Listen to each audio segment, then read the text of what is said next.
இவர் 1945 காங்கிரஸ் கமிட்டி, தமிழ்நாடு காங்கிரஸ் கமிட்டியோட தலைவராகவும் இருந்திருக்கிறார்.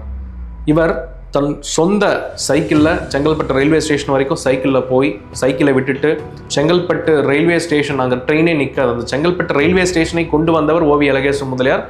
பிறகு அந்த ரயில்வே ஸ்டேஷன்லேருந்து ஏறி சத்தியமூர்த்தி பவனுக்கு காங்கிரஸ் கமிட்டி தலைவராக பணியாற்றதுக்காக செல்வார் போல.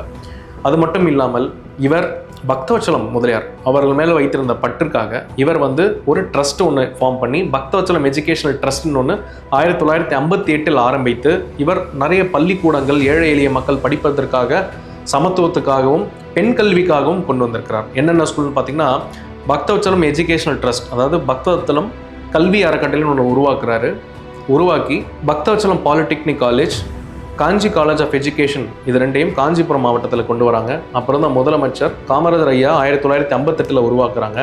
இது மட்டும் இல்லாமல் பிருந்தாவன் ஹைஸ்கூல், இங்கன்னா நம்ம நீலகிரி மாவட்டத்தில் இருக்க குன்னூர்லையும், பிருந்தாவன் ஹைஸ்கூல் கொடைக்கானல்லையும் தொடங்குறாங்க. இது மட்டும் இல்லாமல் சரோஜினி வரதப்பன் ஸ்கூல் அதையும் உருவாக்குறாங்க.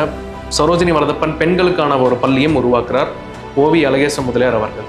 இவர் தொண்டு, வளர்ச்சி, பெண் கல்வி, சமத்துவம், இந்திக்கு எதிரான தமிழுக்கு இவர் ஆற்றிய ஒரு பங்கு, விடுதலை போராட்டம், அதே போன்றவர் மிகவும் ஒரு நல்ல ஒரு அன்போட, ஒரு பாசத்தோட, பணிவோட இந்த உலகம் இயங்கணும்னு நினைக்கக்கூடிய ஒரு உத்தமர், ஒரு நல்ல சிந்தனையாளர்.